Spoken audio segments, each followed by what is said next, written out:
Olá, bem-vindos ao seu barco. Nas últimas 72 horas, a tensão em torno do regime de Nicolás Maduro aumentou de maneira significativa. O deslocamento militar dos Estados Unidos, as mensagens do presidente Donald Trump, que diz que os dias já estão contados,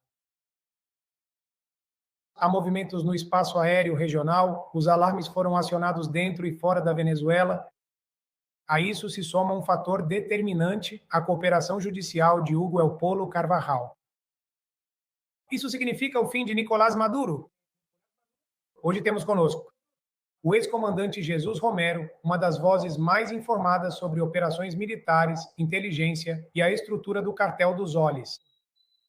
Nos últimos dias, seus alertas nas redes sociais geraram enorme atenção. O fim do regime, a pressão de Trump e as implicações explosivas do testemunho de El Polo Carvajal. Bem-vindo, comandante.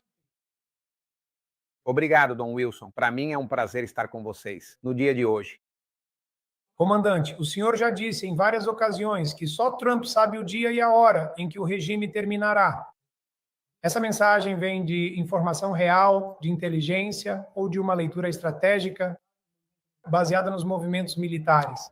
Eu acredito que esse comentário é chave e fundamental no que estamos vendo hoje em dia. E essa mensagem vem, na verdade, pelas ações e pelo comportamento do executivo, que também é o comandante em chefe das Forças Armadas dos Estados Unidos. Quando nós vemos as convergências das unidades militares no Teatro do Caribe, que também é composto por uma força-tarefa dedicada a esse tipo de atividade. Vimos as ações letais que foram tomadas contra essas narcolanchas terroristas e onde nos encontramos hoje em dia, por trás do que está acontecendo na política norte-americana. Esse comentário continua sendo 100% sério, Sr. Wilson. O executivo norte-americano, o presidente dos Estados Unidos, no final das contas, é quem tem a última palavra sobre as ações que podem ocorrer. Ele sabe o momento e o dia em que essas ações podem ser realizadas. Nós não podemos prever o dia exato, a hora H do dia, mas o que podemos fazer é uma previsão baseada em um nível fundamentado nos fatos que estamos observando. O próprio presidente dos Estados Unidos disse que o dia de Nicolás Maduro está próximo. E ele reafirmou isso neste fim de semana em uma entrevista que concedeu a um meio de comunicação nos Estados Unidos. E isso alterou de alguma forma a operação militar? O que aconteceu nas últimas 48 horas? Bem, eu não acho que isso altere as operações militares no Teatro do Caribe. O que de fato acontece e o que é verdade é que existe uma narrativa política nos Estados Unidos e um esforço por parte do Partido Democrata para restringir e parar as ações do Executivo. Isso é um pouco preocupante, mas depois de entender como funciona a lei norte-americana, o presidente dos Estados Unidos tem em suas mãos as faculdades concedidas. Pelo título 50 da lei norte-americana, o presidente pode realizar qualquer tipo de operação, inclusive aquelas em que estão morrendo narcoterroristas, barqueiros. Isso está sob a autoridade do presidente. E essas ações, quando o público pensa que nada está acontecendo, simplesmente podemos ver o que está acontecendo, o que já temos, o que já foi realizado. E o presidente fez muito. Avanço nesse tema. O fato de não vermos nada não significa que nada esteja acontecendo. E de fato está acontecendo muita coisa, só que é preciso estar atento a esse tipo de ação. E vou lhe dar um exemplo. Esse indulto que o presidente dos Estados Unidos concedeu ao ex-presidente narcotraficante Orlando Hernández. Aqui houve um negócio que o beneficia aos interesses norte-americanos. O fato disso não ter sido publicado não significa que nada esteja acontecendo. E realmente agora vemos os efeitos que isso traz, como os comentários de uma carta de Hugo Carvajal e uma carta agora que saiu recentemente. Acho que foi ontem, do ex-general Kleber Alcalá. Você escreveu vários livros sobre o narcotráfico na região e também tem a chave do que pode ter acontecido, o que pode acontecer com as informações que o Polo Carvajal e o ex-presidente Hernández entregarem. O que poderia? Que tipo de informação pode ser valiosa neste momento? Bem, vamos falar de algo que precisa ser dito antes de entrar e abordar esse comentário.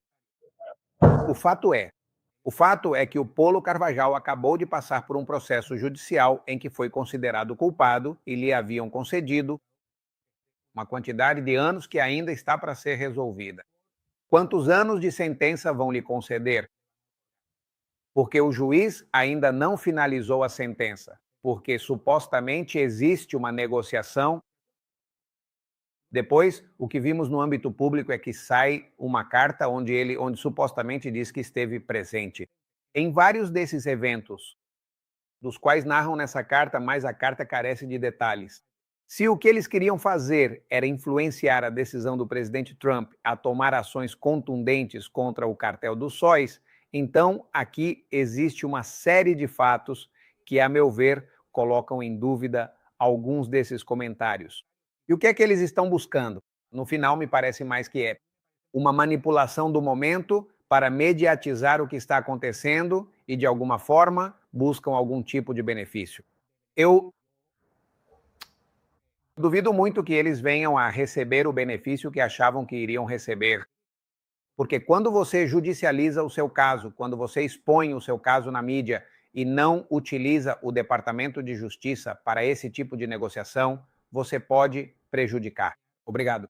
O processo, tanto para a defesa quanto para os promotores que estão conduzindo este caso em particular. E não se pode comparar com o caso de Juan Orlando Hernández, porque esse caso já havia sido resolvido, ele já estava cumprindo sua sentença e depois o que vimos foi um indulto.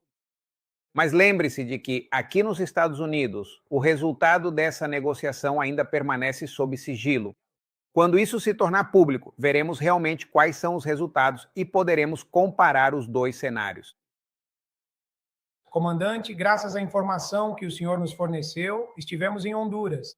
Acho que amanhã ou depois de amanhã vamos divulgar depoimentos de pessoas em Honduras que, embora prefiram ficar caladas ou manter certa distância, têm informações sobre como é o trânsito, sobre a droga dessas lanchas que vemos passando pelo Caribe e chegando a ilhas em Honduras. Mas também lá se fala muito sobre a relação com políticos de outros países, muita informação relacionada, e graças ao Senhor conseguimos entender como existe esse triângulo que tem permanecido em silêncio.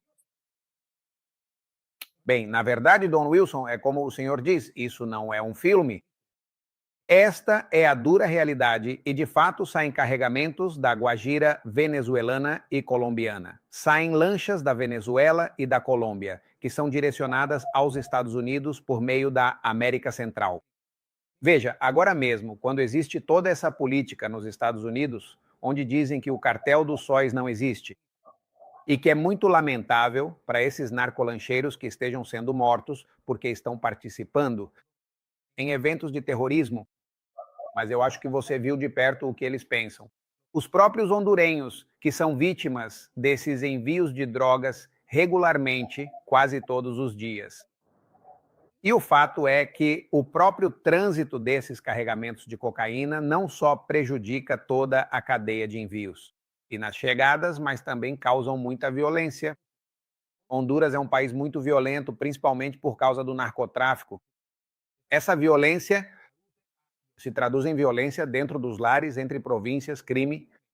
Também existe a violência contra a própria família, porque esses jovens saem para beber à noite porque ganharam uma grande quantia de dinheiro, têm outras mulheres, batem nas esposas e nos filhos. Enfim, é uma cadeia de morte, é uma cadeia de violência cheia de corrupção. E acho que você viu isso de perto. E algo que me surpreendeu muito é que nos avisaram que muitos dos barcos que antes saíam diariamente, mas que todo esse aparato militar que os Estados Unidos montaram freou bastante esse movimento e que eles estão percebendo isso.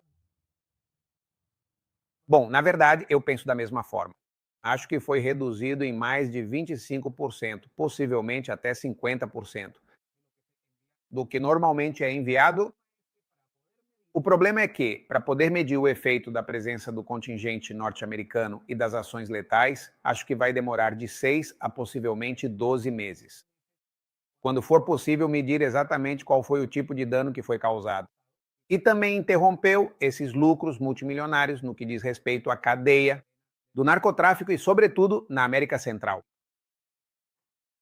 Comandante, o senhor disse que a negociação entre Nicolás Maduro e o presidente Donald Trump foi rompida. Em que momento ela foi rompida? Bem, eu não tenho certeza de que foi rompida. O que eu penso é que as exigências por parte de Maduro na última rodada de ligações telefônicas acho que deixaram claro para o presidente Trump que Nicolás Maduro não tem nenhuma intenção de negociar de boa fé, mas que simplesmente essas exigências são uma prova disso. Olha, vou lhe dar um exemplo.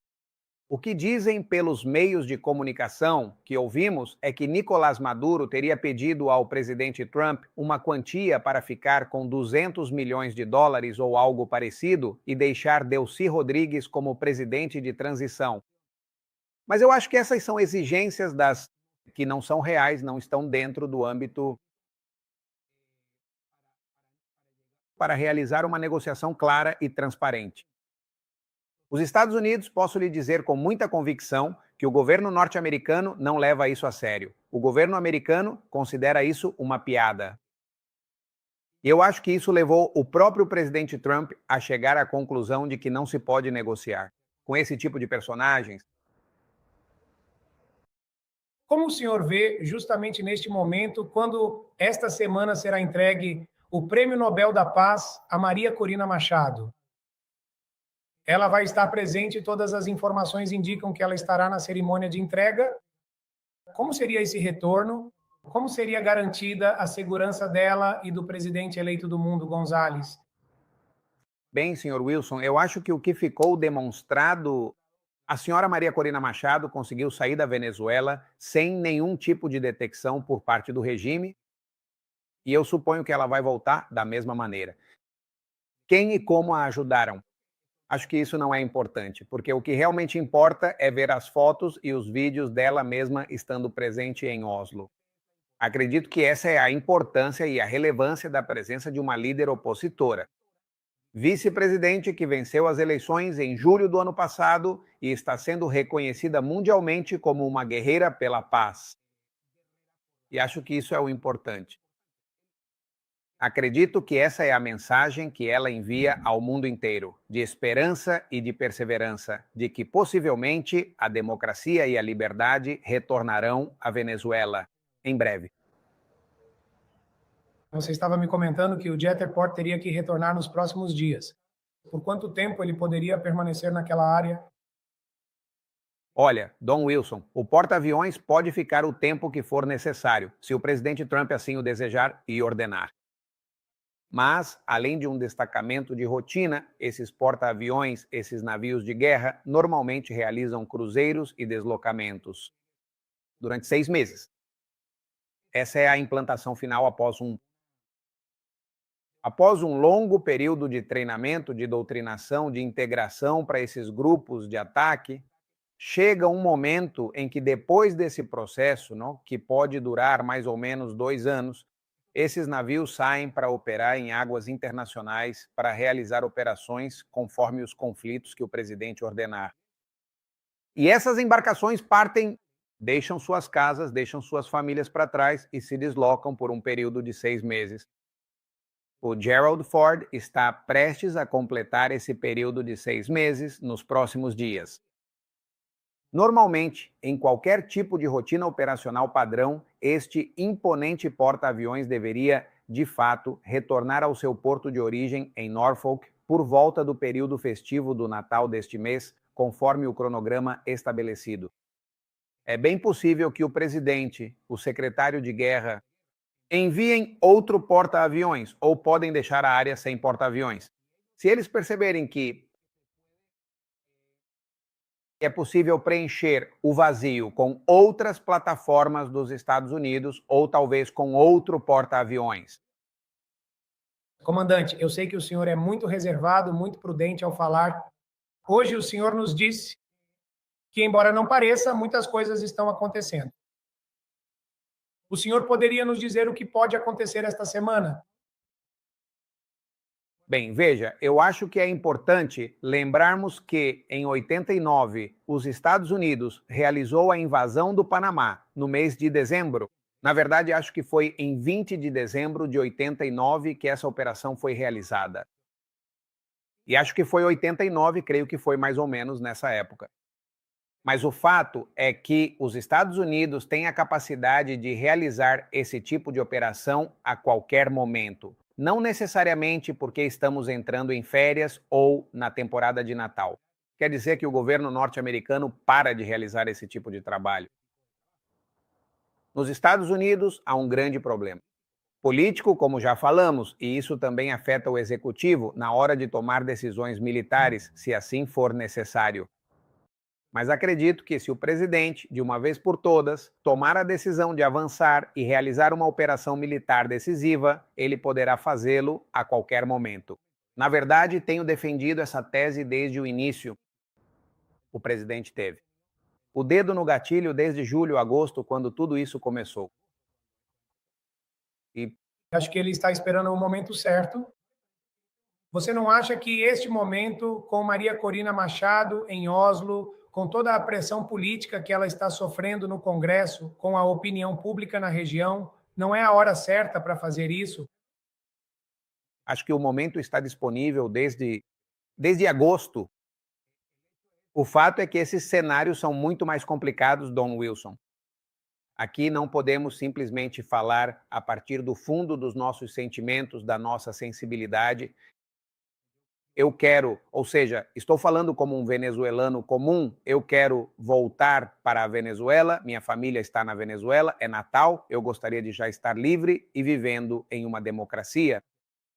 Infelizmente, o mundo, obrigado, não é tão fácil assim. Essas são situações muito complexas. Aqui, a administração do presidente Trump já está pagando uma dívida extremamente alta perante o público norte-americano, com o que está acontecendo de que até os almirantes de mais alta patente nas posições norte-americanas, abaixo do secretário de guerra, Don Wilson, estão sendo interrogados. Aqui, a narrativa da esquerda norte-americana quer fazer parecer que o presidente violou leis nos Estados Unidos e que realizou judicializações extrajudiciais contra esses narcotraficantes terroristas. Ou seja, aqui há um peso que conta e recai sobre a administração do presidente Trump. Esse é um peso que eles não pagam. A comunidade internacional, esse é um peso que ela não paga. Venezuela. Os venezuelanos vivem sob o problema da Venezuela, mas os venezuelanos não vivem sob o problema político do estamento norte-americano. E acredito que, quando se busca solucionar o problema da Venezuela, todo mundo quer a mesma coisa. Mas é a forma como chegamos a esse ponto que importa. Sua explicação foi muito clara. Antes de finalizar, quero parabenizá-lo porque vejo que seu canal no YouTube está crescendo. Que bom trabalho você está fazendo!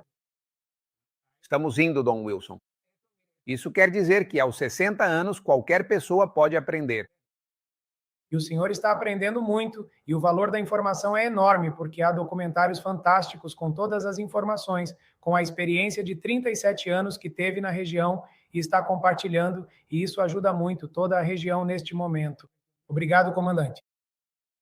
Claro, veja na minha página do YouTube, que é Macomande Romero com 2M, há um documentário justamente sobre o cartel de Los Soles. E quanto ao meu livro, O Voo Final, A Rainha do Ar, que você pode encontrar na Amazon em inglês e espanhol. Se você ler os dois, assistir ao documentário e ler o livro, vai perceber exatamente a tese que exponho publicamente para que o povo venezuelano compreenda o que está acontecendo. Muito obrigado, comandante. Obrigado por nos acompanhar toda semana. Que boa explicação. E